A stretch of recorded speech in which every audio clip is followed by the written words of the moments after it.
He was the king of the Underworld, a man whose name alone struck fear into the hearts of the entire city.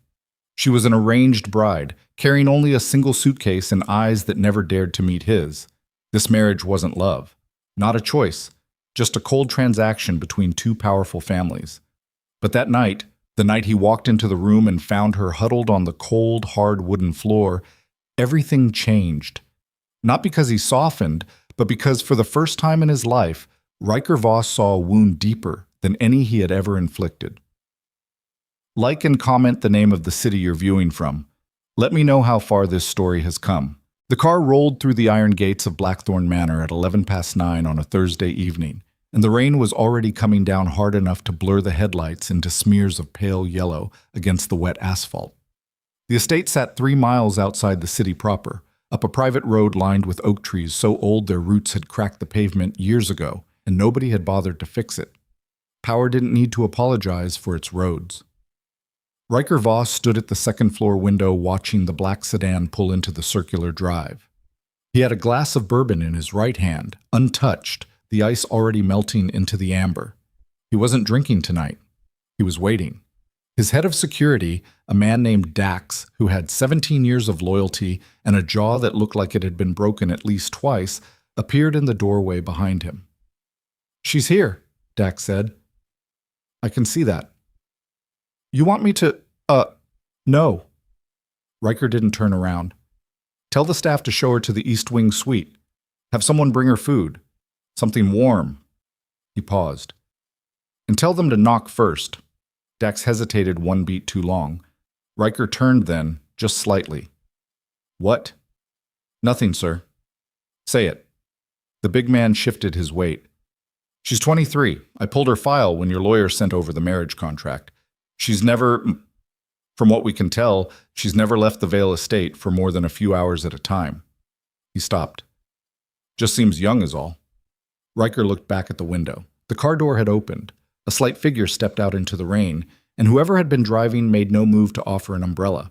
She stood there for a moment in the downpour, one hand gripping a single dark suitcase, and she looked up at the manor the way people look at things they are afraid of but have already accepted. "She's not a child," Ryker said quietly. "She's a transaction. Make sure she's comfortable." He turned away from the window before she reached the front steps. The Vale family had come to him 6 weeks ago through an intermediary, a lawyer named Costello who wore shoes that cost more than most people's rent and never made eye contact when delivering uncomfortable news. The arrangement had been presented as a merger of interests. The Vale name carried political weight, old money connections, a veneer of respectability that Ryker's organization occasionally required when doing business above the surface.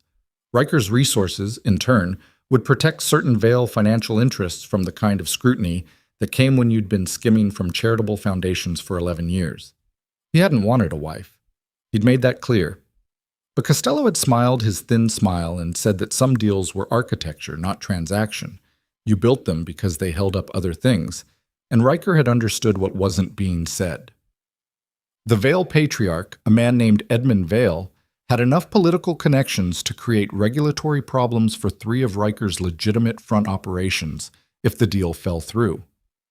And Ryker was not, at this point in his life, in a position to wage 2 wars simultaneously, so he'd signed the contract.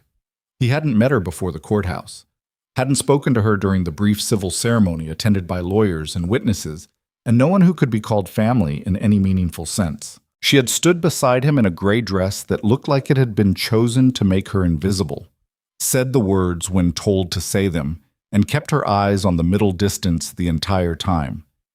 He'd noticed her hands. They were folded in front of her, and they were very still. The kind of stillness that isn't calm. That's the result of a person having learned to keep very still because movement drew attention, and attention was dangerous. He'd noticed that, filed it away, said nothing. The manor had 22 rooms. He'd given her the East Wing, which had its own bathroom, a sitting area with south-facing windows, and a door that locked from the inside. He'd made sure of that last part specifically. He wasn't sure why. Old habit, maybe.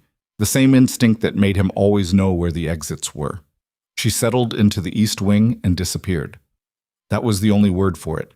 She was present, Staff confirmed they brought her meals, that the trays came back empty, that lights were on in the suite through the night. But she generated no noise, no requests, no presence. She moved through the manor's shared spaces like she was trying not to disturb the air.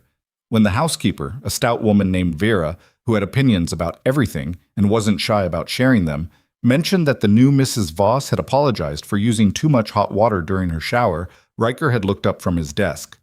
She apologized. 3 times, Vera said, with an expression that mixed pity and something sharper. Said she'd try to be quicker in the future.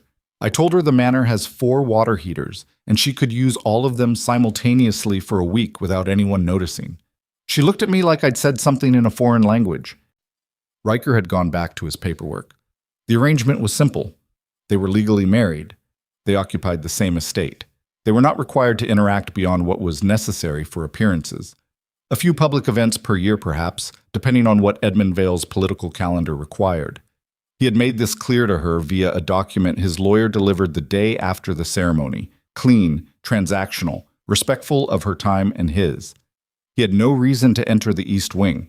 He entered it 3 weeks later because Dax brought him an intercepted communication that required immediate attention, and the file was upstairs on his private server, and the fastest route was through the East Wing corridor, past the sitting room, and up the back staircase. He wasn't looking in the room.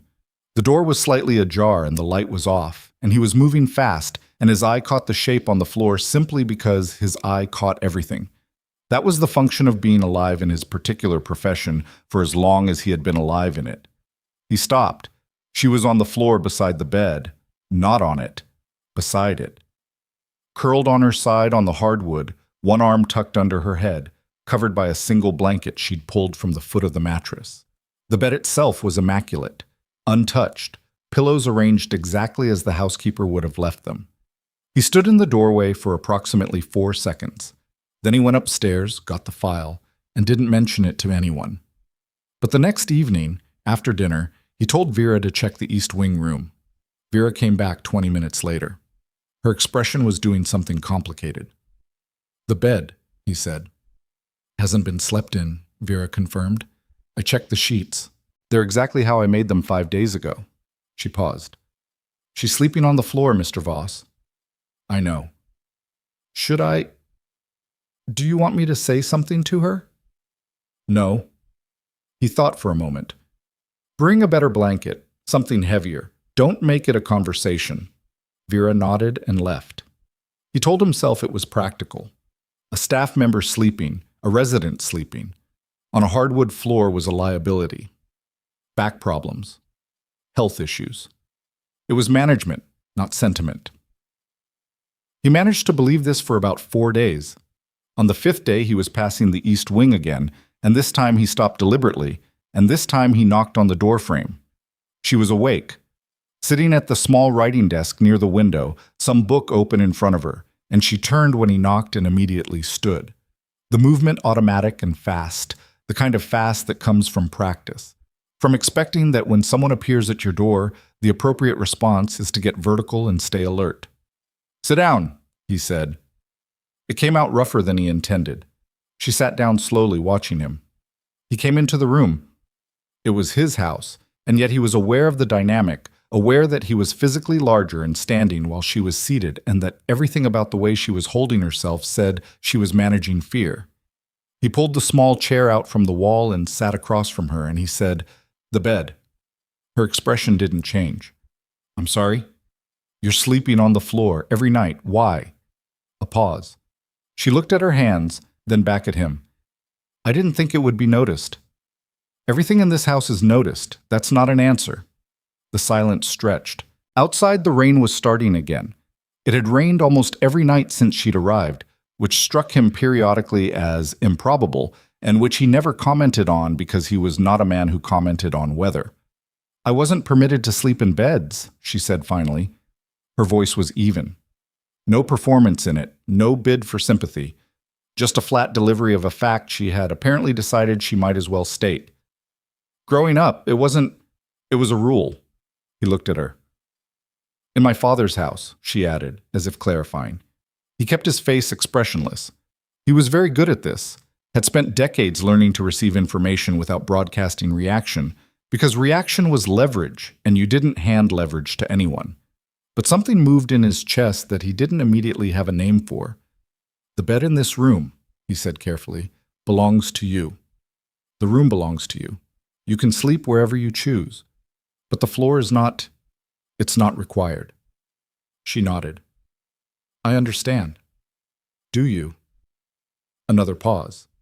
She was looking at him with something that was not quite suspicion and not quite hope, somewhere in the bruised territory between the two. "I'll try," she said. He stood up, moved the chair back against the wall with more precision than the action required, and left. 3 nights later, Vera confirmed that the bed still hadn't been touched. He didn't know why it bothered him the way it bothered him. He had done things in his life, ordered things, permitted things, looked away from things, that should have insulated him against being troubled by the particular suffering of one small woman sleeping on a floor. The geography of his conscience had been deliberately simplified over the years. You chose your territory and you defended it, and you didn't expand the borders, because expanded borders meant more exposure, more vulnerability, more things that could be used against you. But he kept thinking about her hands, the stillness of them. He told Dax the following Monday to pull whatever information existed on the internal operations of the Vale estate, not the financial records. Those were already in his files. The internal operations, staff turnover, incident reports, any documentation from the household that had made its way into external records. Dax looked at him. "Do it quietly," Ryker said. The files came back in 4 days. Dax left them on his desk without comment, which was its own kind of comment. He read them on a Tuesday night, alone in his study, with the bourbon he'd been not drinking for 3 weeks finally getting used. The documentation was incomplete. The Vale family had money and lawyers and the specific expertise of people who had spent years making inconvenient records disappear. But what remained was enough. She'd had a tutor until age 12, then nothing. No school records, no extracurricular activities, no medical visits outside the estate's private physician, no documented social contact outside a small handful of approved family events. One incident report from a household staff member who had been terminated 2 days after filing it, describing what she'd witnessed in the east hallway of the Vale residence on an unspecified evening. The staff member's account was 2 pages. Someone had redacted portions of it with black marker, but not well enough to... You could still read fragments. He closed the file. He sat for a while in the dark. Then he called Dax and told him to conduct a full review of security arrangements for the East Wing, including personnel, who was on overnight rotation, response times, the whole structure. Dax said he'd have a report by morning. Ryker said fine. He hung up and sat for another while longer.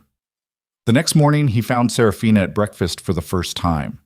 She had apparently been taking meals in her suite consistently, but that morning she was in the kitchen, not the formal dining room, the kitchen, sitting at the counter with coffee and something Vera had made that involved eggs, and she looked startled when he walked in and started to get up. "Don't," he said. She stopped, hovering. "Sit down, finish eating." He got himself coffee and stood at the counter at a distance that was not threatening. He was thinking about that, actually, thinking about angles and proximity in a way he hadn't thought about things since he was younger and learning to read rooms, and said, without preamble, "You're going to be introduced to the staff this week, formally, as the lady of the house." He looked at his coffee. "Vera will walk you through the household accounts, what we spend, what we need, what gets ordered. You'll have authority over decisions about the domestic side of operations. If you want to change anything, you change it." She was very still. "This is your home," he said. "Not temporarily, not provisionally. Your home." She looked at her coffee cup. When she spoke, her voice was quiet. "You read something." He said nothing. "About my family." She wasn't asking. He drank his coffee. She nodded slowly, and something moved through her expression. Not quite humiliation, not quite relief, something in between that had no clean name. "I didn't expect," she said carefully, "to be believed." He put his cup down on the counter. "I don't make decisions about what I believe until I have information. Now I have information." He left the kitchen. Behind him, he heard Vera's voice, low and warm, saying something he couldn't make out. He didn't need to. He kept walking. Over the following 2 weeks, things shifted by degrees. Not dramatically, not the way things shifted in stories, no single moment of transformation, no clean before and after, just the accumulation of small changes that Ryker observed from the particular distance he maintained between himself and everything he didn't want to examine too closely. Serafina began appearing in shared spaces. She spent time in the library. He noticed the books she pulled from the shelves, the way she handled them carefully, like objects that might be taken away. She started taking her meals in the dining room. She spoke to Vera in full sentences. He watched her, one afternoon from the upper landing, show Vera something she'd sketched. An arrangement for the garden, apparently, something with the unused east-facing beds. And Vera had responded with the particular enthusiasm she reserved for ideas she'd been waiting years for someone to have, and Serafina had smiled. He hadn't seen her smile before. He'd walked away before she looked up. His organization's business continued around all of this the way weather continues, regardless of what's happening at ground level. 3 distribution networks to manage, 2 ongoing negotiations with associates in the Port Authority, a territorial dispute that was threatening to become expensive if he didn't intervene personally before the end of the month. He gave these things his full attention because they required it, and because the work had always been the structure that held everything else in shape. But twice a week, without planning it, he found himself eating breakfast in the kitchen instead of his office. And the conversations they had there, if you could call them conversations, they were more like 2 people occupying the same silence with occasional breaks in it, were becoming something he didn't have a clean category for. She asked him one morning why the oak trees along the drive had never been pruned. "Nobody gets around to it," he said. "They're cracking the road." "I know." "I could contact a specialist if you want." He looked at her. "Why do you care about the oak trees?" She considered this seriously, like it was a question worth considering. "I've been looking at them every morning from the east window. They're old. Someone planted them a long time ago because they thought this would be a home for a long time." She paused. "I think that deserves some maintenance." He said he'd have Dax look into a specialist. She nodded and went back to her coffee. It was a month after she arrived, on a rain-soaked Wednesday night when Ryker was returning from a meeting that had run 3 hours longer than it should have, that he came back to the manor and went upstairs and past the East Wing corridor and stopped. Her door was open wider than usual. The light from inside was dim, just the small lamp on the desk, and he could see her from the corridor. She was asleep. On the floor again, beside the bed, in the same position as every other night, the heavy blanket he'd had Vera leave pulled up to her chin. He stood there for longer than 4 seconds this time. He thought about the files, the redacted pages. The staff member who'd filed a report and lost her job in 2 days. The tutor who had disappeared from the records at age 12. The medical visits that had stopped. The way she flinched, still, when someone appeared in a doorway without warning. The way she'd said I wasn't permitted to sleep in beds in a voice stripped of everything except the flat delivery of fact. He went to his own suite at the far end of the hall. He lay down. He stared at the ceiling for a long time, and then his phone rang. Dax. Calling at 12:47 in the morning, which meant it wasn't about the oak trees. "We have a problem," Dax said. "What kind?" "The kind that involves Edmund Vale, and a phone call he made tonight to someone you're going to want to know about." Ryker sat up. The ceiling above him was dark and still, and the rain was hitting the windows the way it had been hitting them for weeks, and something cold settled into his chest that had nothing to do with temperature. "Tell me," he said, and Dax told him. And by the time he hung up the phone, Ryker Voss understood that whatever this arrangement had been, transaction, architecture, management, it was becoming something he hadn't planned for and couldn't fully control. And Edmund Vale had just made the worst decision of his life. The call lasted 11 minutes.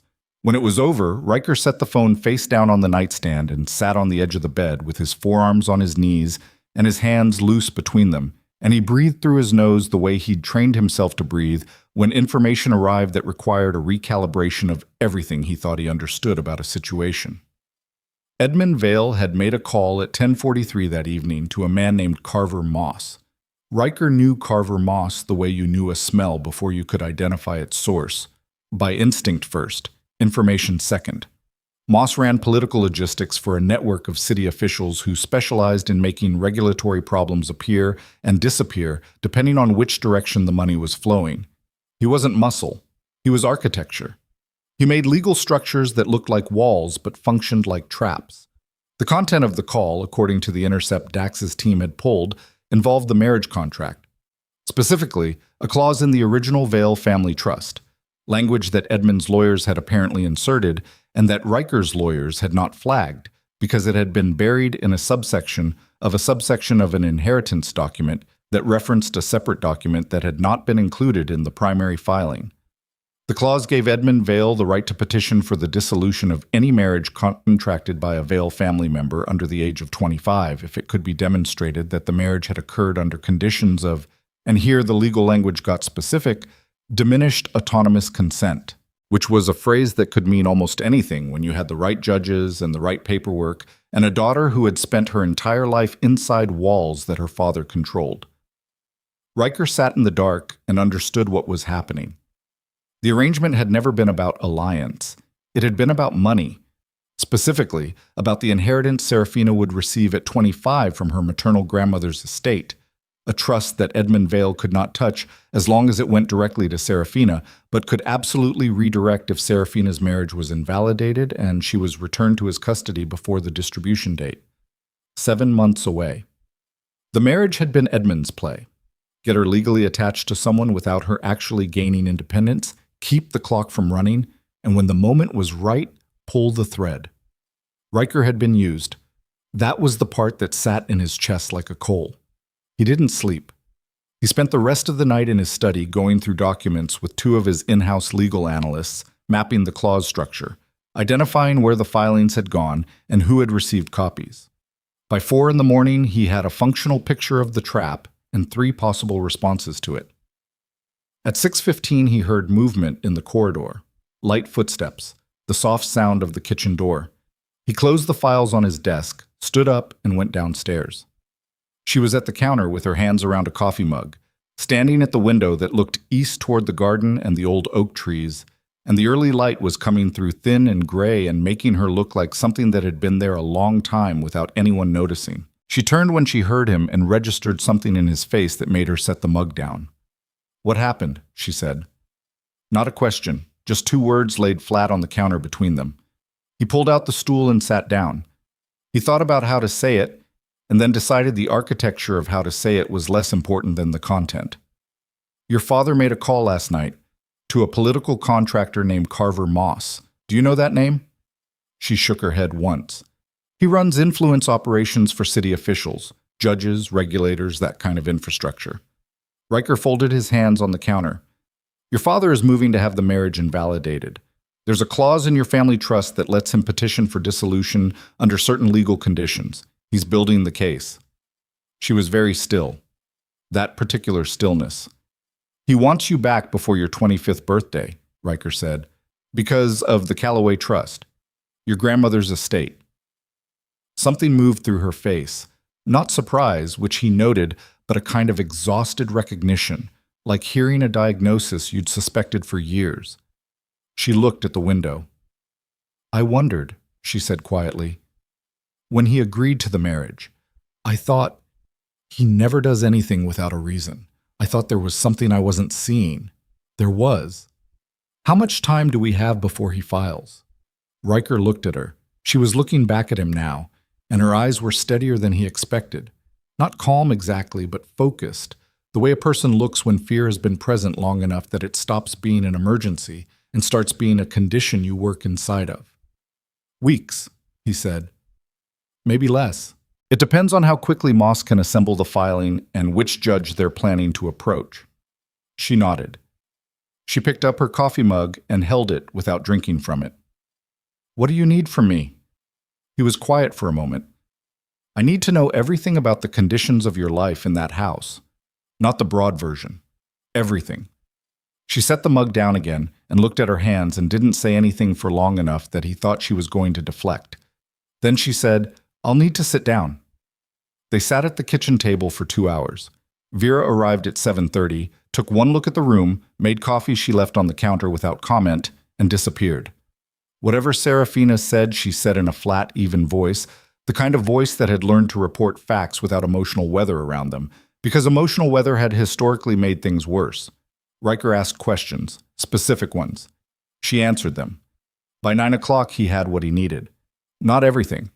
There were gaps she either couldn't remember clearly or wouldn't access yet, and he didn't push, but enough of a structural picture that his legal team could work with it.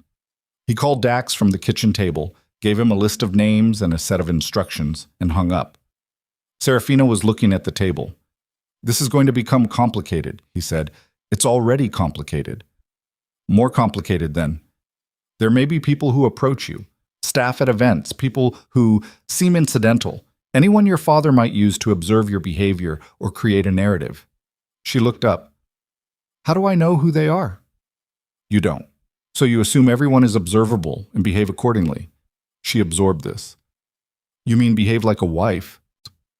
I mean, behave like a person who chose to be here, which, regardless of how this started, is the current legal position that needs to be supported. Something flickered across her face. He couldn't read it completely. She said, and if I can't convince people of that? That's not a you problem, he said. That's a documentation problem. We're building the documentation. She was quiet for a moment. You're very practical about this. It's a practical situation.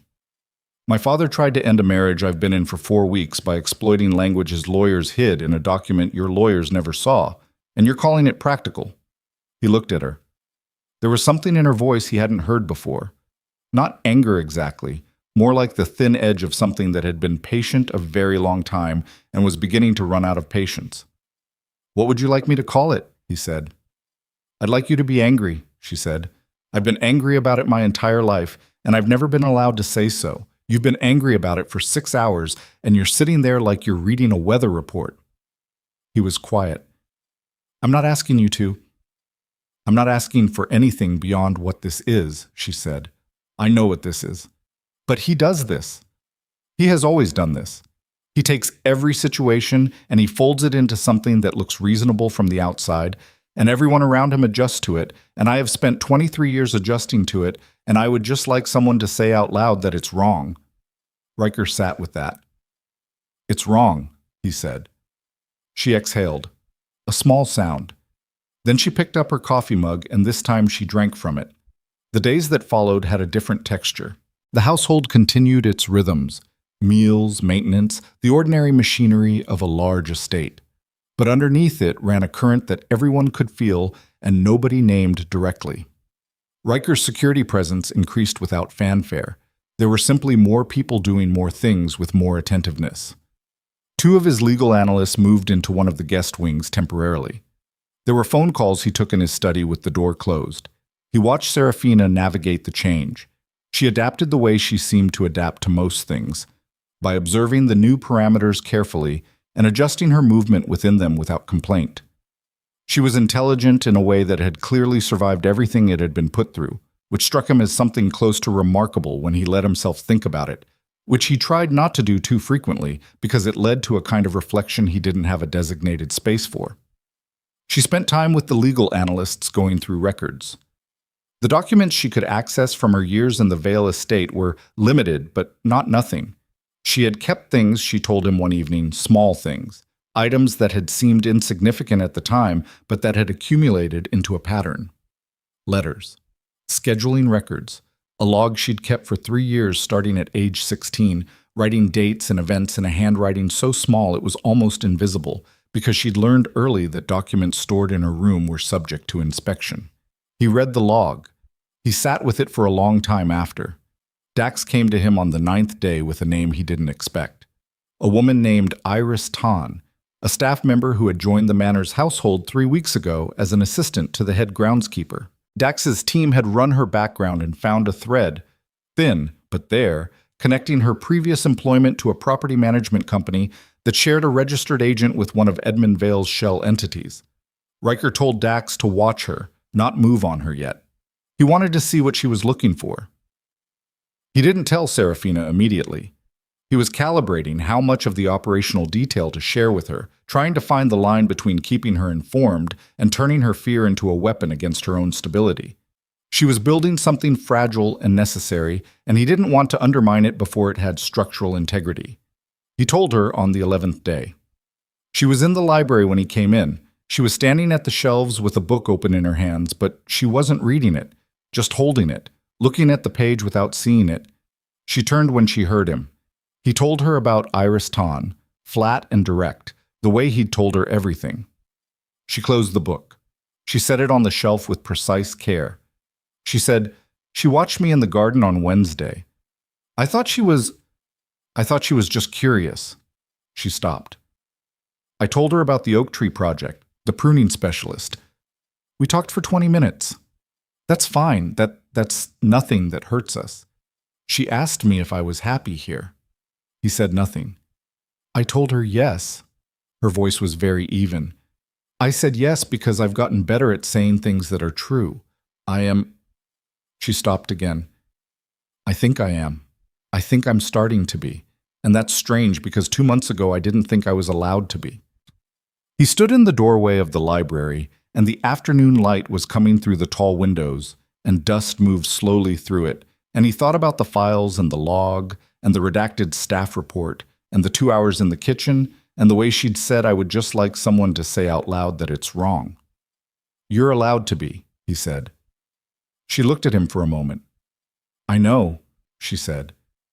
That's why it's strange. Knowing something and believing it are different. He understood this more than he was prepared to say.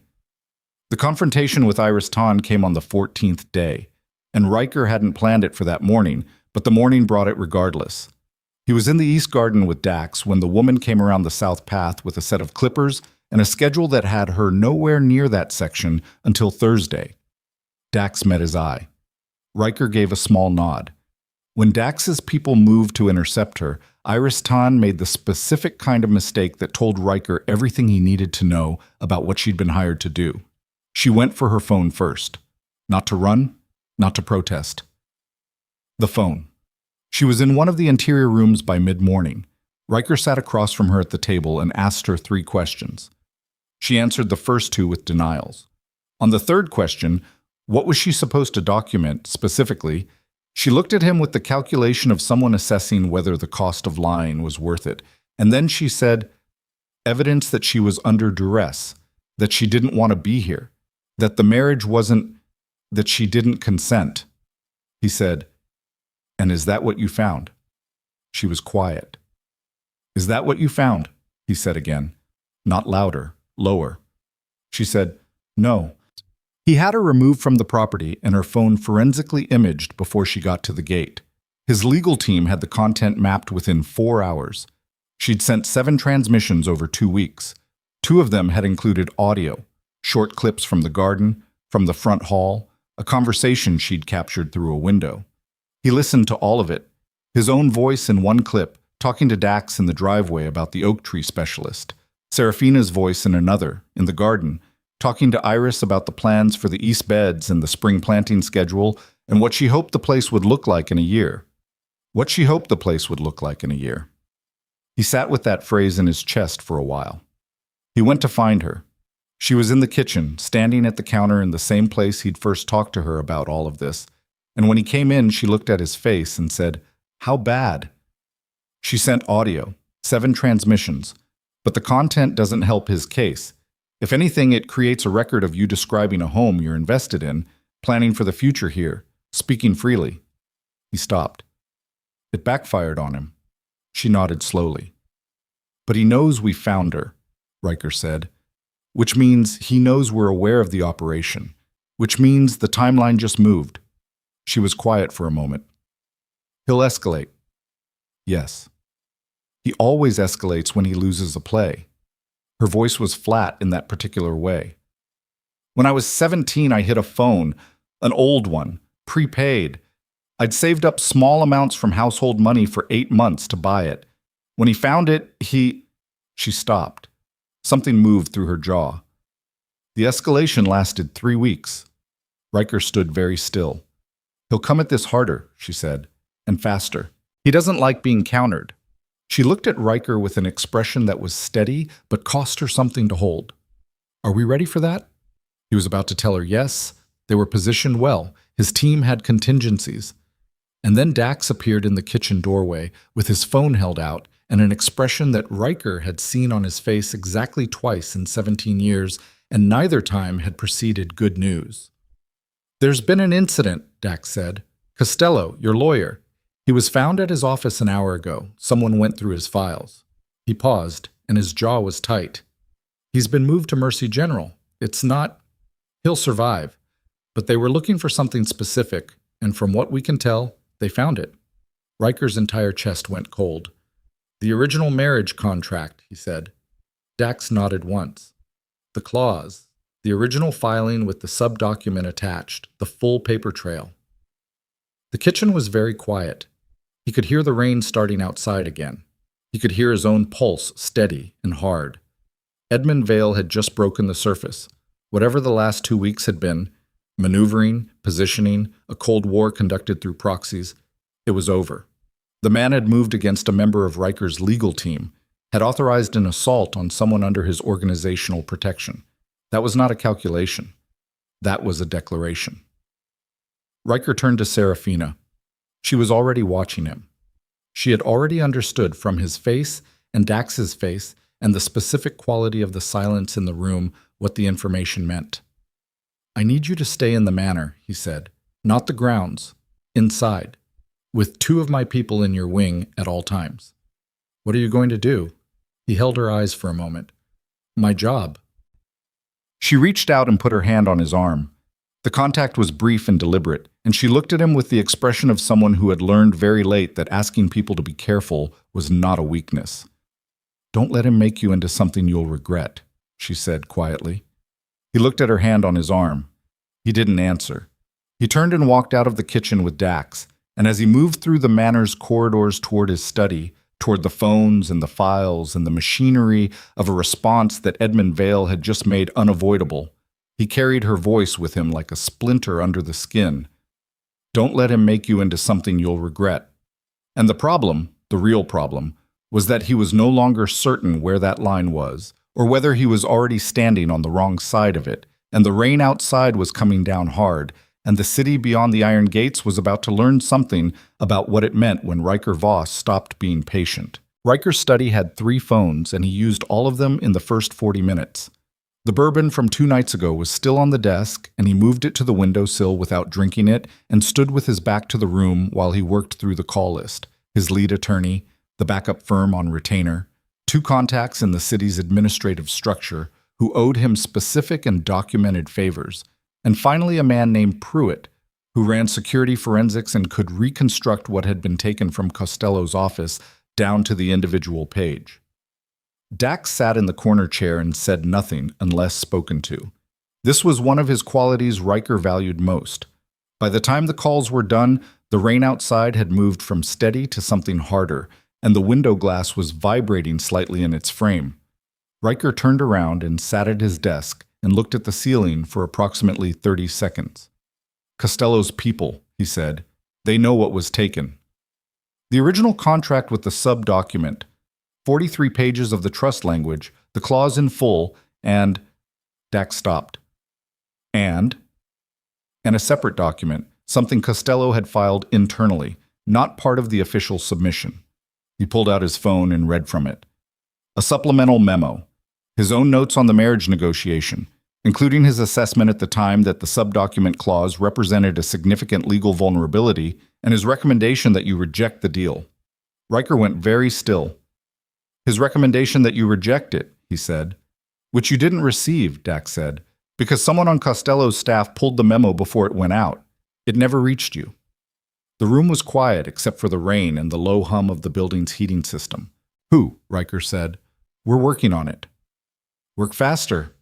He stood up and moved to the window. The grounds below were empty, wet. The security lights turning the puddles on the drive into flat mirrors. Someone on his side had intercepted a memo. Someone with access to Costello's internal communications had made sure Ryker walked into the Vale arrangement without the one piece of information that would have made him refuse it outright. He had spent 17 years building an organization on the premise that loyalty was the only currency that didn't inflate. He paid well, promoted carefully, And when trust was broken, he was thorough and final about the consequences. In 17 years, he had been betrayed twice. Both times he had seen it coming by the time it arrived. Both times there had been tells he'd been watching for. This time he hadn't seen anything. That was the part that sat behind his sternum like a stone. He didn't sleep that night either. At 3 a.m, he walked the corridor past the east wing out of something he didn't examine closely. And the light under Serafina's door was on, and he almost knocked, and then didn't, and went back to his study and worked until 6. Pruitt's forensic report arrived at 7:42 the next morning by encrypted transfer. Ryker read it at his desk with coffee going cold beside him. The reconstruction of what had been taken from Costello's office was precise. Pruitt was precise. It was what he cost. And buried in the access log analysis was a detail that required him to read the paragraph 3 times before he let himself register what it said. The breach at Costello's office had not been an external entry. The security footage showed 2 men entering through the lobby using a valid access code. The code had been issued internally from within the building's administrative system. Someone with authorized access to Costello's building had provided entry to the people who assaulted his attorney and stripped his files. Authorized access issued 3 weeks ago. Ryker pulled the personnel file that Pruitt had attached. The access code was registered to a staff member, a junior paralegal who had joined Costello's firm 8 months prior. Standard background check, clean record, solid references. One of the references on examination was a law office in the financial district with a registered address that took Ryker 4 minutes of cross-referencing to trace to a shell entity connected to the Vale family's legal infrastructure. He called Dax. "Get me everything on a paralegal named," he checked the file, "Marcus Hale. Costello's firm, 8 months. Now." He hung up and sat with his hands flat on the desk and breathed. Marcus Hale had been placed 8 months ago. The marriage negotiation had begun 10 months ago, which meant Edmund Vale had positioned an asset inside Costello's firm 2 months into the negotiation, before the contract was finalized, before the clause was embedded, before Ryker had ever agreed to anything. The intercepted memo, the scrubbed recommendation, the clean entry into a secured building, this wasn't opportunistic. This had been built. Edmund Vale had been running an operation against him for the better part of a year, and Ryker hadn't seen it. He stood up and knocked over the coffee without noticing and walked out of the study. He found Dax in the operations room on the ground floor, already on his phone. Dax looked at his face when he came in and ended his call mid-sentence. "Marcus Hale," Ryker said. "Working on it. He's Vale's, 8 months embedded. He's the one who pulled Costello's memo before it reached me." Ryker stopped in the center of the room. "Find out who inside my organization knew about the Costello arrangement, who knew which firm I was using, who had access to the communication chain." Dax was very quiet for a moment. "You think Vale has someone in here too.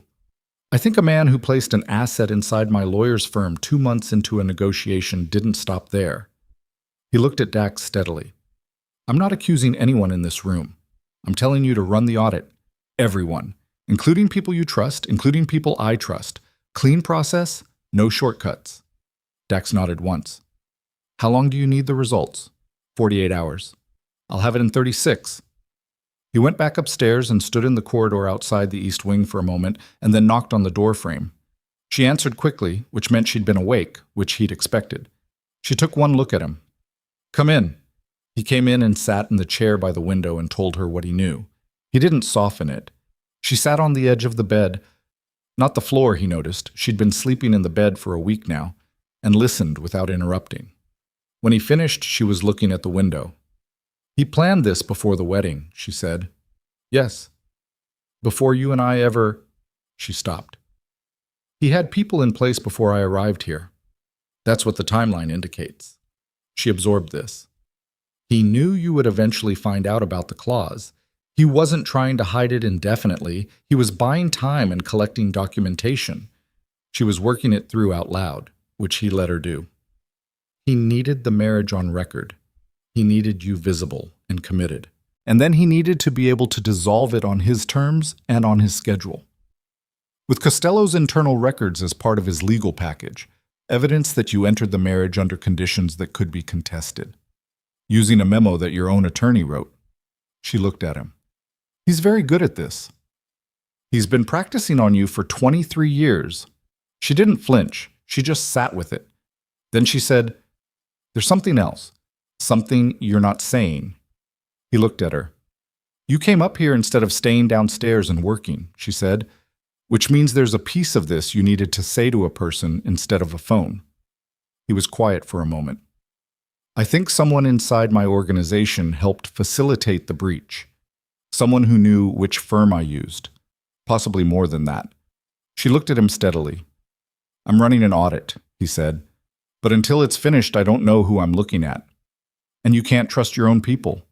I can trust some of them. I don't know which ones yet." She nodded slowly. He could see the processing happening behind her eyes. Not panic, which he would have understood, but something more controlled and somehow more troubling. The expression of someone who had grown up inside a situation where the people around her were not reliably safe and had developed over years the specific exhausted competence of managing that reality. "I know what that's like," she said quietly. "Living in a house where you don't know who's reporting to him." He said nothing. "You get very good at saying less than you're thinking," she said, "and watching for small things. Who goes where? Who talks to whom? What changes in behavior?" She looked at her hands. "I watched the staff in my father's house for years.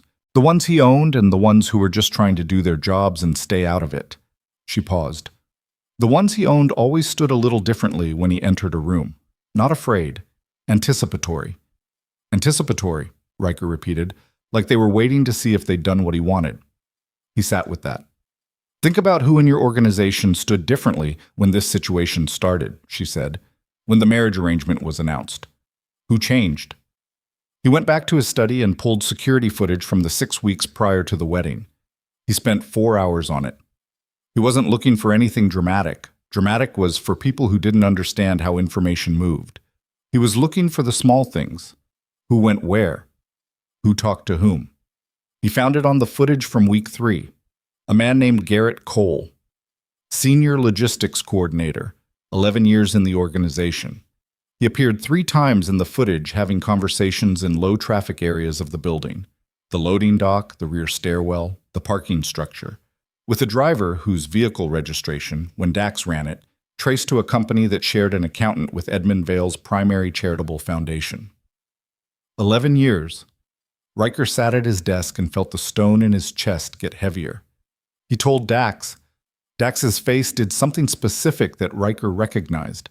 The expression of someone absorbing a betrayal from a person they'd sat across from at a table, repeatedly, over years. "How do you want to handle it?" Dax said. "Bring him in, not here, the secondary location, and do it quiet.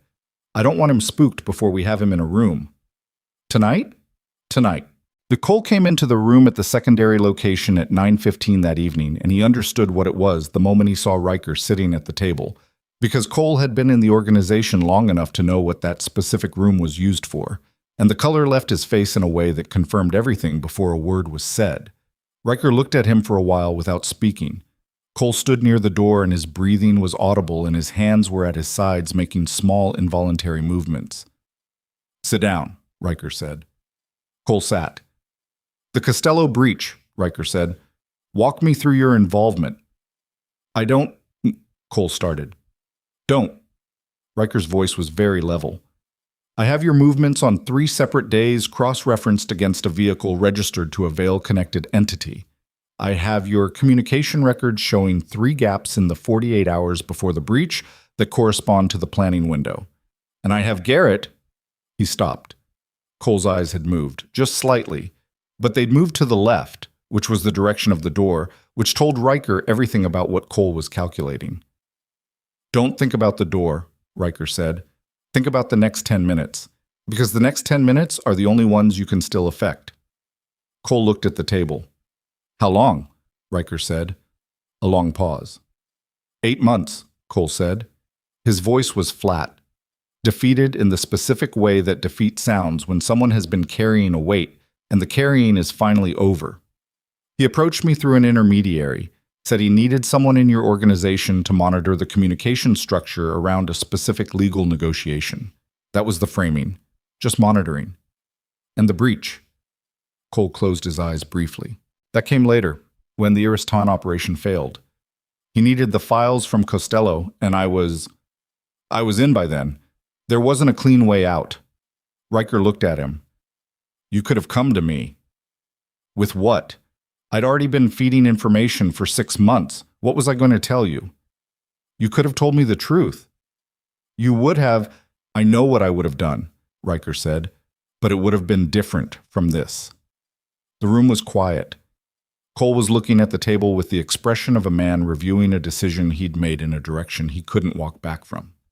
Ryker stood up.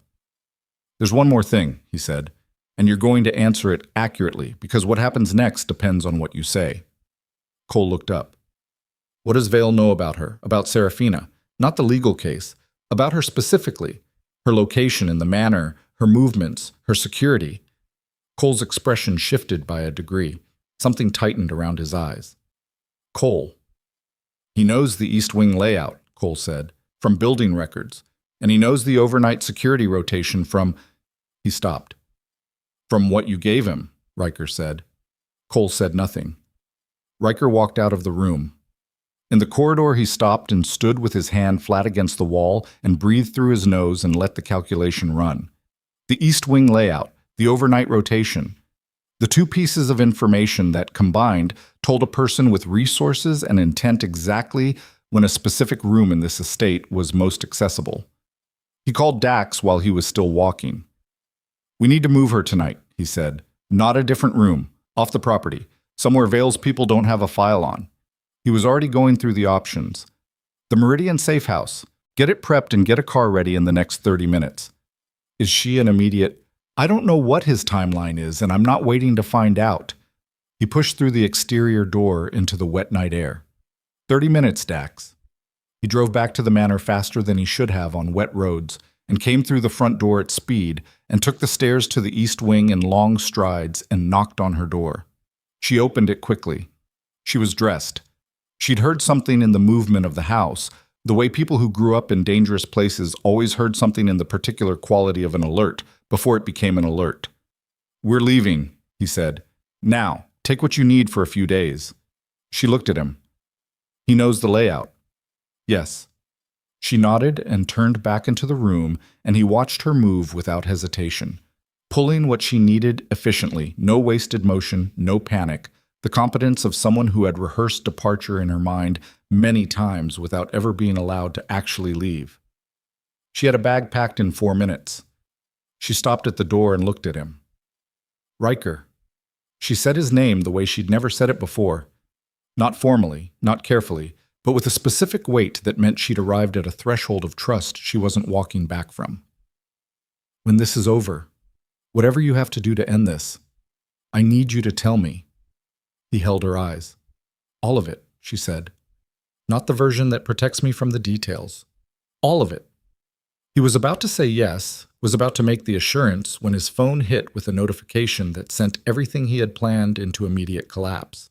It was from the monitoring system on the East Wing exterior, a camera positioned above the garden wall, one of 6 on the property perimeter. It showed 4 men moving along the estate's south wall in the dark, and it showed that they were already inside the perimeter. Move, he said, and grabbed her arm, and they were in the corridor and moving fast. And somewhere below them in the manor, a door came open that shouldn't have been open, and the sound of it reached them on the stairs like a hand closing around the back of the neck, because someone had a key. Someone who should not have had a key had a key. And the betrayal was deeper than Cole, deeper than 8 months of surveillance, deeper than anything Ryker had. The staircase was dark and Ryker had a wrist, and they were moving down, not up. Because up was a dead end, and the sound from below had come from the east service entrance, which meant the south corridor was compromised. But the west passage through the kitchen might still be clean for another 40 seconds. And he was doing the geometry of the house in real time, the way he'd learned to do in rooms with fewer exits than this one. She didn't stumble. She didn't ask questions. She ran. He pulled her into the kitchen and put her back against the interior wall beside the refrigerator and held up one finger, and she froze. He listened. The house had a specific acoustic quality he'd learned over years of living in it, the way sound moved through the plaster walls, The way footsteps on the hardwood registered differently than footsteps on the stone passages near the utility rooms.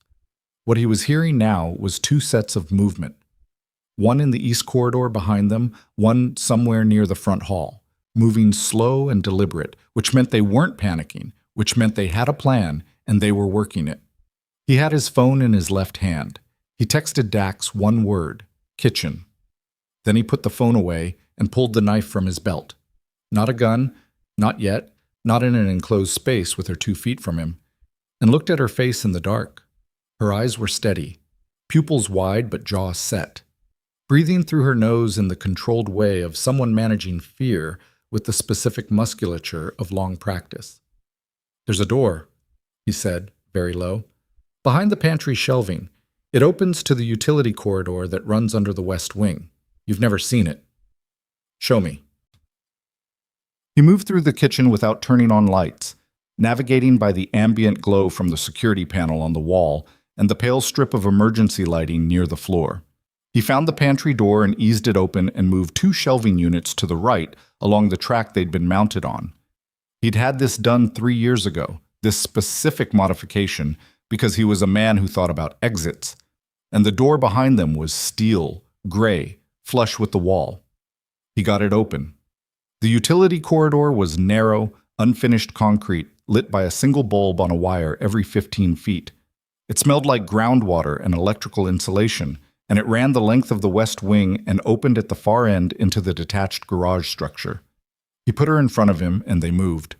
Behind them, back in the main house, something broke, glass or wood, one sharp crack followed by a voice he couldn't make out. The sound of someone realizing the room they'd entered was empty. The corridor was 60 feet. They covered it in under 20 seconds and came out through the steel door at the far end into the garage. 3 vehicles. The sedan was closest. He had keys because he always had keys, and they were in the car and moving before the garage door had finished opening, and he went out the service driveway on the north side of the property, not the main gate, because the main gate was where they'd expect him to surface. He drove with one hand and called Dax with the other. "We're out," he said. 4 men minimum, possibly more. They had a key to the service entrance. "I'm 15 minutes out. Where are you heading?" "The Meridian. Take the long route and confirm you're clean before you come in." He paused. "And Dax." Someone else gave them access. Not just Cole. Someone who had the service entrance code. A pause on the line. "I'll run it. Run it fast." He ended the call and drove. Serafina was in the passenger seat with her bag in her lap and her hands folded on top of it, and she was looking at the road ahead and not at him. And he recognized this as the specific posture of someone using movement, the act of going somewhere, to hold themselves together until the adrenaline metabolized into something manageable. He didn't talk for the first 10 minutes. Neither did she. Then she said, "How many people in your organization know about the Meridian Safe House?" "Fewer than you'd think." "How many?" "4, Sate," he said, "including Dax." She didn't say anything to that. "I know," he said. I'm not doubting Dax." "Neither am I." He moved through an intersection. "But I'm also not certain about anything tonight that I was certain about this morning, so I'm accounting for every variable." She was quiet for a moment. "Cole. The service entrance code. Could Cole have passed it?" "Cole had access to the security rotation. I don't know if he had the codes themselves." He paused. "Someone did." She turned her head and looked at him for the first time since they'd left the manor. "You built this organization for 17 years. "Yes." "And you're finding out tonight how much of it was built on someone else's foundation." He drove. The city moved past the windows, wet and orange-lit, and he felt the weight of what she'd said settle into him in a way he didn't push back against, because it was accurate, and he'd developed over the years a specific intolerance for pushing back against accurate things just because they were uncomfortable. The Meridian Safe House was a 4th-floor unit in a residential building in the West District, the kind of building that was old enough to have no external cameras and new enough in its renovation to have had the interior completely rebuilt to his specifications. He'd owned it through 3 layers of holding companies for 6 years. It had been used twice, both times for short-term asset protection, and both times the people who'd been housed there had not known the address until they were already inside. He parked 2 blocks away and they walked. She matched his pace without being told to, stayed on his left, kept the same rhythm. He noticed this in the way he noticed the weight distribution of the bag in her hand, and the fact that she was scanning the street ahead with the peripheral vigilance of someone who had learned early that the person most likely to hurt you was the one you weren't currently watching. They got inside without incident. The unit was clean. He did a sweep out of habit, all 4 rooms, closets, the fire escape access. She stood in the main room and didn't hover, didn't ask where to put her things, just read the space the way a person reads a space when they've spent years learning to read spaces for safety. Dax arrived 40 minutes later. He came in with 2 of his people, Marin, who handled tactical logistics and whose comm was the kind of comm you could calibrate to, and a man named Soto, who was newer but whose instincts Ryker had tested and found reliable. Dax looked at Serafina, then at Ryker. "The manor is clear," he said. "They didn't stay. In and out." He set a tablet on the kitchen counter. 4 men confirmed from external footage. They went straight to the East Wing, spent approximately 6 minutes in the suite. "Looking for her," Ryker said. "Looking for evidence of her. They went through the room, photographed it." Dax looked at the tablet. "Here's what I think they were doing. The original East Wing entry, the overnight rotation vulnerability, that was for extraction. She was supposed to be there, and they were going to take her out and make it look like she left voluntarily. But the timing got disrupted when we moved." He paused. "So they pivoted. They documented the room instead. For the legal filing. Her belongings, her personal effects, the condition of the space." Ryker looked at him. "He's building a case that she's being held," Dax said. "That the living conditions, the floor sleeping, the isolation, the restricted movement, constitute evidence of coercion." He set the tablet down. "He's going to file within 48 hours, probably less. He needs to get to a judge before we can build a counter record." The room was very quiet. Serafina said, "He's going to use the floor." Everyone looked at her. "The East Wing room," she said. Her voice was measured. "He knows I was sleeping on the floor. He knows about the blanket, the untouched bed. He's going to present that as evidence that I was being kept in degrading conditions." She stopped. "He's going to take the thing that happened to me in his house and reframe it as something that happened to me in yours." Ryker's hands were very still on the counter. "That's the filing," she said. "That's what Iris Tan was documenting. That's what the room photographs are for tonight." Dax said, "Yes, that's what we think." She nodded once. Something moved through her face that wasn't sorrow and wasn't anger. Something older than both. Something that had been in her a long time. "Okay," she said. "Then we need to talk about what we have." They worked through the night. Serafina sat at the table with Ryker's legal analyst, a woman named Petra, who had been kept out of the Costello communication chain by design and was therefore clean. And they went through documentation, the log she'd kept from age 16. The letters. The scheduling records. Ryker's team had also spent the past 2 weeks building a parallel file. Vera's written account of the household conduct since Serafina's arrival, the audio Iris Tan had inadvertently collected, the records of Serafina's garden project, the conversations with the oak tree specialist that had been conducted by phone and therefore time-stamped. Petra worked with the precision of someone who understood that the difference between a winnable legal case and a catastrophic one was often the organization of 2 specific documents. At 4 a.m, she looked up from the table and said, "We can fight the filing. It'll be close and it'll be ugly, but the counter record is real. The problem is the timeline. If he gets to a judge before we can submit the counter documentation, we could lose the first hearing on default position alone." "How much time do we need?" Ryker said. "To prepare the full submission? 72 hours minimum. We have maybe 36. Petra looked at him. "Then we need something that shifts the position before the hearing, not just counter evidence on the coercion claim. Something that changes the geometry of the case entirely."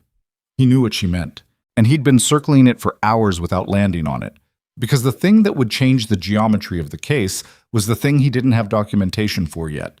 The full structure of Edmund Vale's financial misconduct against the Callaway Trust. The inheritance at the center of all of this.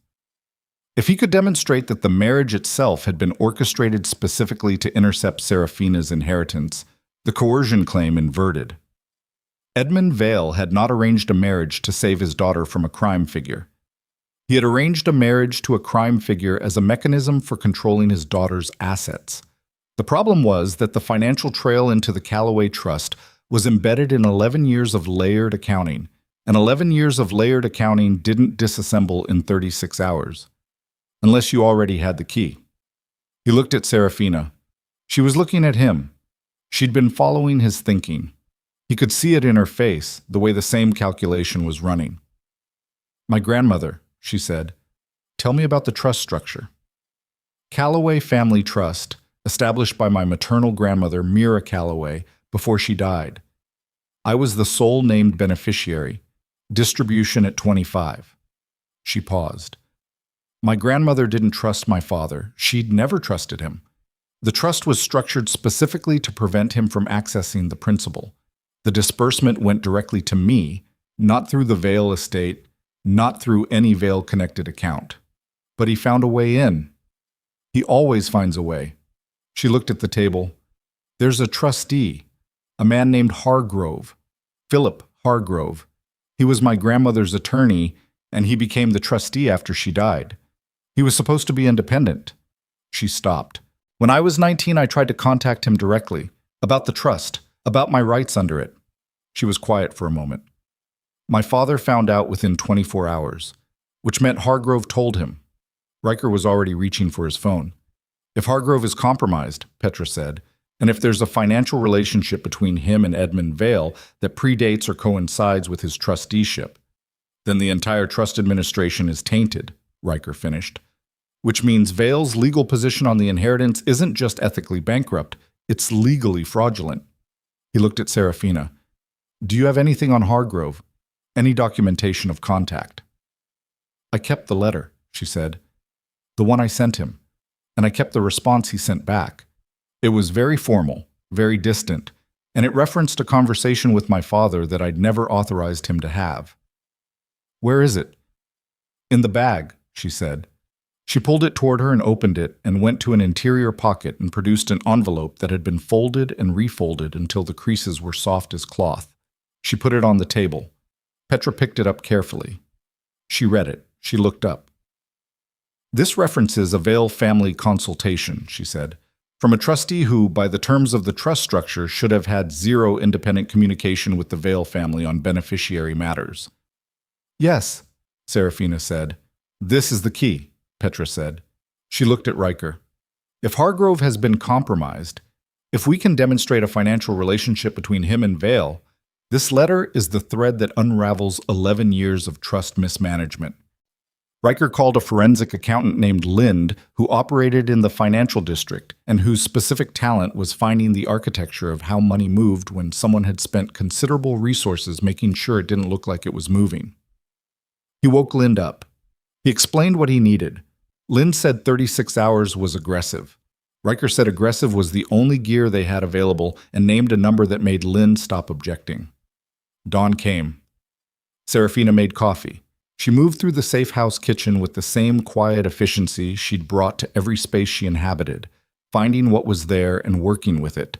And she brought a cup to the table where Petra was still working and put another on the counter near Ryker without comment and went back to the table and sat. He watched her for a moment. This was a woman who had spent 23 years being managed as a resource by a man who had used every structure around her, legal, familial, financial, physical, as an instrument of control. And here she was in a safe house at 6 a.m, drinking coffee and reading legal documents with clear eyes and steady hands. He drank his coffee. By mid-morning, the shape of the counter strategy was assembled, and Petra had the filing structure drafted, and Lind had called back with a preliminary finding that was enough, not everything but enough, to support an emergency motion challenging the integrity of the trust administration itself. Then at 11:47, Dax came in from the street with a face that meant information Ryker wasn't going to want to process on limited sleep and cold coffee. The hearing, Dax said. Vale moved the timeline. He filed this morning, emergency session. The judge he's using is a man named Creel. He stopped. We've seen Creel's name before. Ryker looked at him. He's in Moss's network, Dax said. The political contractor. Creel has been on Moss's client list for 6 years. The hearing was set for 8 o'clock that evening. 7 hours. Ryker put his cup down. Petra said, "We can file the countermotion now. If we can get it in front of a different judge..." "Creel will block the reassignment request," Ryker said. "He has the procedural authority, and he'll use it." He moved to the window. The street below was ordinary, wet, people moving through their morning with the uncomplicated momentum of people who weren't currently watching a legal case that had been rigged from the foundation up converge on a courtroom in 7 hours. He thought. He went through it the way he went through everything, all the way to the end, to the worst version of the outcome, and then back from there to find the move that changed the ending. He turned around. "Hargrove," he said. "Where is Hargrove physically?" Dax pulled his phone. "Office in the financial district. He has a case conference this afternoon at 2. "We're going to be there." Petra looked up sharply. "You want to approach the trustee directly, before the hearing." "I want to give him a choice," Ryker said. "The same choice I gave Cole. Between the version of tonight where he is a witness who came forward voluntarily with documentation of Vale's interference with the trust, and the version where we submit Lynn's accounting analysis alongside your motion and his name is in the first paragraph of every document we file." He looked at Petra. "People who've been doing something wrong for a long time don't always do it because they want to. Sometimes they do it because they've never been offered a clean way out." She looked at him carefully. "And if he refuses? Then we file everything and let Lynn's numbers do the talking, and we walk into that courtroom tonight and we fight it the hard way." The hard way. 7 hours. A judge who'd been bought, a filing built on manufactured evidence and 11 years of financial obstruction. He looked at Serafina. She was already standing. She'd heard every word, and she was standing with her bag over her shoulder and her coffee finished and her eyes on him with the full weight of everything they'd been building since that first morning in the kitchen. The oak trees and the floor and the library and the log written in handwriting so small it was almost invisible. And the letter she'd kept in the fold of a pocket for years because she'd known, even at 19, that someday it might matter. "Let's go," she said. They went. The city outside was bright and cold and indifferent, and Ryker moved through it with the specific velocity of a man who had discarded every option except forward. And Serafina moved beside him, and the hearing was in 7 hours. And Philip Hargrove's office building came into view at the end of the block with its glass facade reflecting the gray sky. And somewhere above them on the 4th floor was a man who had spent 11 years standing at the hinge between justice and corruption and choosing the wrong side every single morning. He was about to be asked to choose differently, and in a courthouse across the city, in a chamber that had already been bought and arranged and made to look like justice, Edmund Vale was preparing to walk into the room where he believed he had already won. And he was wrong. But he didn't know that yet, and the moment he found out was going to be the most important moment of the next several hours. And everything. The counterfiling, Lynn's numbers, the letter in Serafina's bag, the oak trees and the floor, and the 17 years and the 43 pages of buried legal language. Everything was converging on a point that was still 2 hours away, and Ryker Voss put his hand on the building's front door and pulled it open and did not look back because there was nothing behind him worth. Philip Hargrove was 61 years old, and he had the hands of a man who had spent 4 decades handling paper and the eyes of a man who had spent 11 years not looking directly at what the paper said. He was sitting behind his desk when Ryker and Serafina came through the door of his 4th floor office, and his assistant was still in the corridor saying something about an appointment that hadn't been scheduled, and Hargrove looked at Serafina's face, and whatever he'd been about to say died before it reached his mouth. He knew who she was. That was the first thing Ryker noted. He didn't have to place her. He knew her immediately, and the knowing cost him something visible. Ryker closed the door. "We have 4 hours," he said, "and I'm going to use the first 10 minutes of them here. After that, what happens to you is a function of what you decide in the next 10 minutes, not anything I do." Hargrove looked at Serafina. "Miss Vale, Mrs. Voss," she said. Her voice was even. "I've been Mrs. Voss for 2 months. You would know that if you'd responded to any of the 3 notifications my husband's legal team sent to your office." The old man's jaw moved. He looked at his desk. There was a legal pad on it, something he'd been working on before they arrived, and he put his hand over it in a gesture that was more reflex than strategy. "The letter," Ryker said, "the one you sent her at 19, referencing a consultation with Edmund Vale that you had no authorization to conduct." He sat in the chair across from the desk. Not aggressively, just occupying the space the way he occupied all spaces. Completely. "We have it. We have 11 years of Lynn Financial's forensic reconstruction of the Callaway Trust Administration. We have the fee structures, the communication records, and 3 specific disbursements from the trust's operating account to a holding company that your name is adjacent to if you look at the registered agent filings carefully enough." Hargrove was very still. "I'm not a prosecutor," Ryker said. "I'm not here to put you in a cell. I'm here because there's a hearing at 8 o'clock tonight in front of Judge Creel, and Edmund Vale is going to walk into that courtroom believing he has won, and I need to correct that belief before he gets there." He looked at the old man steadily. "You were Mira Calloway's attorney. She trusted you with the one thing she cared most about protecting, and you sold that trust for 11 years of fee arrangements and preferential access." He paused. "I'm giving you the chance to decide that the 12th year looks different." The room was quiet. Outside, the city made its ordinary sounds: traffic, wind, the distant compression of a delivery truck's brakes. Hargrove looked at Serafina. She looked back at him. She didn't perform anything. No appeal, no accusation, no theater. Just looked at him with the full weight of 23 years of a life that had been managed and redirected and contained by men who had decided her needs were subordinate to their arrangements. The old man's hand moved off the legal pad. "What do you need?" he said. They were in Petra's office by 1:30, with Hargrove's voluntary disclosure statement being drafted in real time.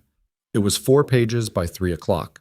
By 4, it was 7 pages and included the specific dates of Edmund Vale's interference with the trust administration, the nature of the fee arrangement, and, most critically, a signed declaration that the marriage between Serafina Vale and Ryker Voss had never been presented to Hargrove as anything other than a Vale family decision, with no indication from the trustees' required consultation that Serafina had entered the arrangement under duress. Petra filed the countermotion at 4:47.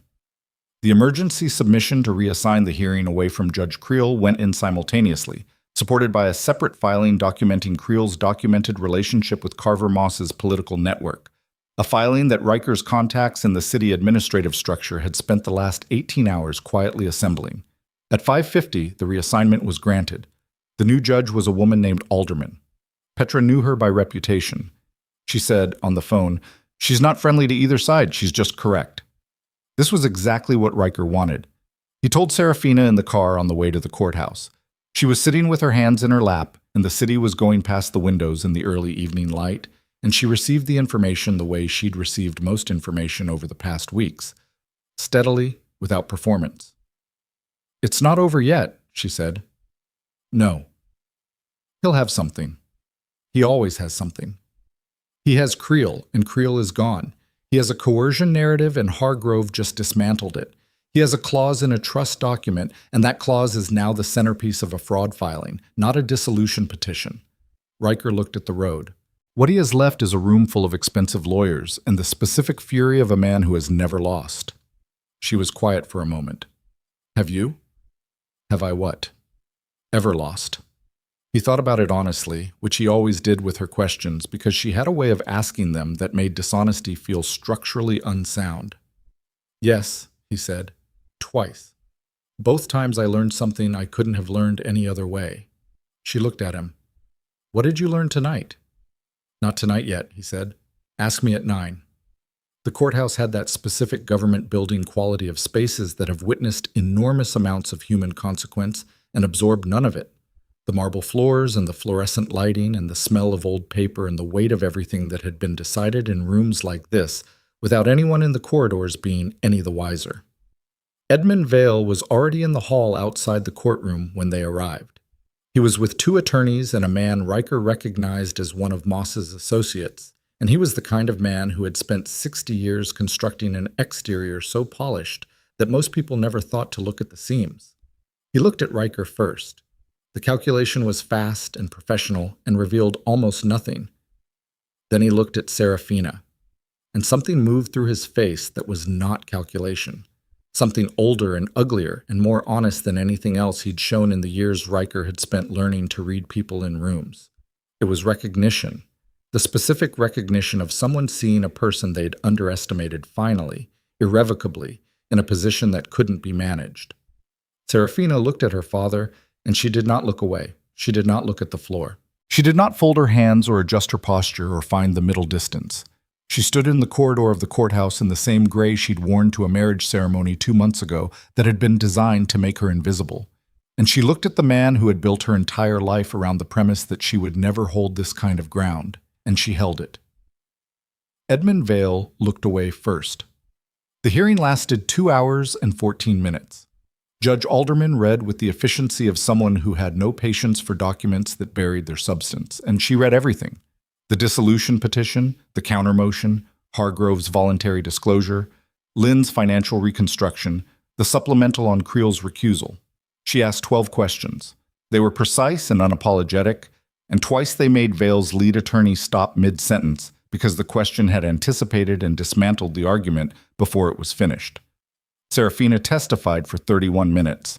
She sat in the chair and she answered questions in the same flat, even voice she'd used in the kitchen on that first morning, the voice that delivered facts without emotional weather, because the facts themselves were sufficient. She described her life in the Vale estate with the specificity of someone who had been keeping accurate records in her memory for 23 years because accurate records were the only protection available to her. She described sleeping on the floor. She described why. She described the log written in handwriting so small it was almost invisible and why she'd written it that way. She did not cry. She didn't need to. When Edmund Vale's attorney attempted to frame the floor sleeping as evidence of conditions at Blackthorn Manor, Judge Alderman looked at him over her glasses and said, "Counselor, the witness has explained the origin of that behavior with clinical precision. Do you have a question that addresses her testimony, or are you asking me to ignore it?" The attorney did not have a question that addressed her testimony. By 9:43, Judge Alderman had ruled. The dissolution petition was denied. The trust fraud filing was referred to the State Financial Crimes Division for formal investigation. Edmund Vale's access to Serafina's legal and financial affairs was suspended pending the outcome of that investigation. Hargrove's voluntary cooperation was entered into the record and would factor into whatever followed. In the corridor afterward, with the courthouse still humming around them and Petra shaking hands with someone, and Dax standing by the exit doing what Dax did in any room, which was know where all the doors were, Edmund Vale appeared. He had dismissed his attorneys. He walked to where Serafina was standing, and he stopped 4 feet from her, and his face had the particular set of a man who had lost something he'd believed was structurally impossible to lose. Ryker was 1 step behind her. He stayed there. Edmund Vale looked at his daughter and said, "You don't understand what you've done." "I think I do," she said. "Everything I built. You didn't build it for me." Her voice was quiet, not angry, just accurate. "You built it around me. There's a difference." He looked at her for a long moment. Something moved in his face that might, in a different man, have been the beginning of remorse.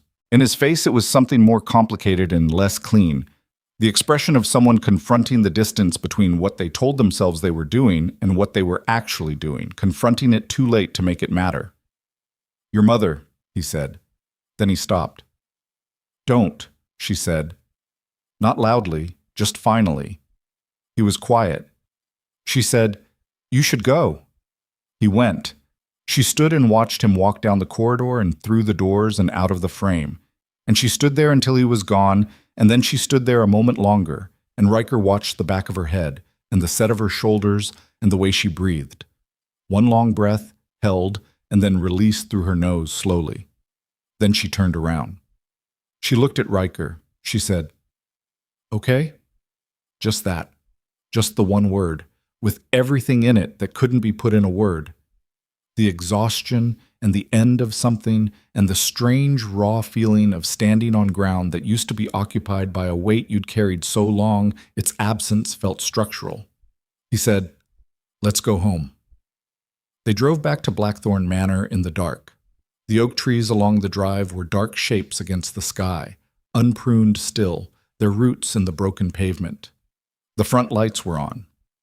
Vera had left them on. Inside, the house was quiet and warm. Vera had also left food on the kitchen counter, the specific kind of food that required no preparation, that was simply there for people who would come home too tired to cook but who needed to eat. She had not waited up. She had simply anticipated and provided and gone to bed, which was its own form of fluency in the language of care. They sat at the kitchen counter and ate without much talking.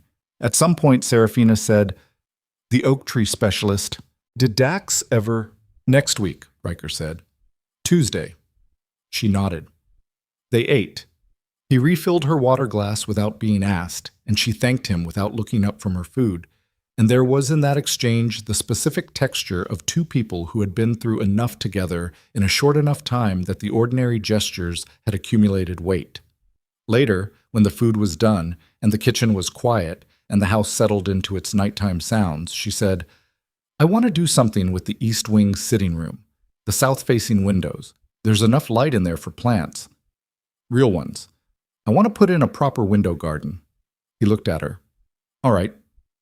I've been thinking about it for a few weeks. I kept not saying it because it felt—" She stopped. "I kept waiting for permission. Old habit. You don't need permission." "I know." She looked at her water glass. "That's what I'm practicing." He was quiet for a moment. Then he said, "There's a nursery in the North District. Good reputation. I'll get you the contact." She looked at him. Something in her expression that was small and unperformed and real. "Thank you. It's a phone number." "It's not just a phone number." He looked at her and she looked at him, and neither of them elaborated on what it was, because the thing it was didn't require elaboration between two people who both already understood it. The weeks that followed moved differently than the weeks before. Not dramatically. The investigation into Edmund Vale's trust administration proceeded through its institutional channels with the grinding deliberateness of financial crime proceedings, and Hargrove's cooperation made the foundation of it solid, if not fast. Carver Moss's network was named in a parallel inquiry that emerged partly from the Creel recusal filing. Cole was processed through Ryker's own accountability structure. The outcome of that was not discussed publicly, and Dax handled the mechanics of it with his characteristic efficiency and discretion. Costello recovered. He was back in his office within 3 weeks, and the first thing he did was send over the complete original memo, the one that had been intercepted before it reached Ryker, accompanied by a note that said simply, "I should have verified delivery." Ryker kept the note. Marcus Hale, the paralegal Edmund Vale had placed in Costello's firm 8 months before the wedding, was identified, and the details of his operation were handed to the financial crimes investigators as supplemental material. He was 19 months into a career he was not going to finish. The spring came. The oak trees were pruned by a specialist who spent 2 days on the drive, and who told Serafina afterward that they were the oldest stand of oaks he'd worked with in 15 years of the profession, and that whoever had planted them had known what they were doing. She relayed this to Ryker over dinner. He said he'd have someone look into the estate history. She did. The East Wing sitting room became what she'd described in the kitchen that night, a window garden, dense and green, with the kind of plants that required attention and rewarded it. Vera helped her source several of them. They had, during this process, developed the particular friendship of two women who communicate most efficiently through the combined language of task and commentary. Serafina launched the first phase of a charitable initiative through a foundation she established in her grandmother's name, the Callaway Foundation, formally, focused on legal advocacy for minors in situations of familial financial abuse. The connection to her own history was not hidden and not performed. She stated it plainly in the Foundation's initial documentation, that she had personal experience with the specific mechanisms the Foundation intended to address, and that this was the reason she was qualified to address them. Petra handled the legal architecture. Two organizations that had been doing adjacent work in the city came forward with offers of partnership within the first month. She ran the Foundation's early operations from the library at Blackthorn Manor. From a desk she'd set up in the south corner near the tall windows. Ryker passed through occasionally, on his way between the study and the kitchen, between meetings, at the end of long operational days. And sometimes they talked, and sometimes they didn't, and both were fine. On an evening in late spring, Ryker came up to the second floor after a call that had gone longer than expected and found the East Wing sitting room light on. He looked in. The window garden was dark at this hour, just shapes and shadows, but the room smelled like soil and green things. Serafina wasn't there. He went to the end of the corridor and came to their suite. The arrangement of shared space that had evolved without formal discussion, the way things between them had consistently evolved through accumulation rather than declaration, and he opened the door quietly. The room was dim. The small lamp on the far side was on. She was in the bed, not on the floor, not beside it. In it, on her side, the blanket pulled up, asleep in the way a person sleeps when they have laid down without calculating whether they were allowed to, without checking the room's dimensions or the proximity of the door or any of the old reflexive assessments. Just asleep. He stood in the doorway for a while. The window was open an inch, and the late spring air came through it, carrying the smell of the grounds and the distant sound of the city beyond the iron gates. He thought about the first night, the sedan in the rain and the single suitcase, and the eyes that didn't rise above the floor. The 11-minute phone call. The kitchen table and 2 hours of flat-voiced facts delivered without weather around them. The log written in handwriting almost too small to read. The letter folded to softness in the pocket of a bag. He thought about what she'd said, asking him not to let Edmund Vale make him into something he'd regret. He thought about what he'd said at 9 o'clock in the car, when she'd asked him what he'd learned. He hadn't answered then. He answered it now, quietly, in his own head, standing in the doorway, while the city went on outside and the window garden breathed its green smell into the room. He'd learned that protection was something he'd always understood as a structural matter. Walls, personnel, contingencies, exits. He'd been building structures for 17 years, good ones, sound ones, and he'd believed this was sufficient. He'd learned that there was a different kind of protection that had nothing to do with walls, that it was slower and required more attention than any security protocol he'd ever designed, and that its construction was ongoing and could not be delegated, and that it was the only kind that actually mattered to the person inside it. He'd learned this from watching her practice knowing she was allowed to be happy, from watching her say the words "I wasn't permitted," and then months later tell him she wanted a window garden with the straightforward ease of someone asking for something they expected to receive. From the way she'd looked at her father in the corridor of that courthouse, not with triumph, not with hate, just with the clear eyes of someone who had stopped waiting to be released and had released herself. He crossed the room quietly. He sat on the edge of the bed on his side. His side, a designation that had arrived without announcement and stayed. And he reached over and turned off the small lamp and sat in the dark for a moment. Outside, the iron gates of Blackthorn Manor stood as they always had. The city beyond them had its ongoing opinion of Ryker Voss, which was unchanged and would remain unchanged because cities had no mechanism for processing the private interior of a public reputation, and he had no interest in offering them one. Inside, the room was dark and still. He lay down. Beside him, Serafina made a small sound in her sleep. Not distress, not alertness, just the unconscious acknowledgement of a presence she had decided, somewhere below the level of decision, to trust. He looked at the ceiling. The oak trees outside would be pruned again next fall. The east window garden would need repotting before the summer heat. The Callaway Foundation's second phase was scheduled to launch in August, and Serafina had already been working on the documentation with a focus that made Petra describe her as the most organized client she'd ever had. The financial crimes investigation would proceed for another 18 months probably, before anything final happened to Edmund Vale, and when it did, Ryker would not be in the room because it wasn't his room to be in. That resolution belonged to her and to the institutional machinery she'd set in motion, and he understood that clearly, and it was fine. Everything that needed closing had been closed. He breathed in the dark, and the room was quiet around him, and the city outside the window continued its operations. And after a while his eyes closed the way eyes close when a person is, for the first time in longer than they can accurately measure, not waiting for anything. He slept.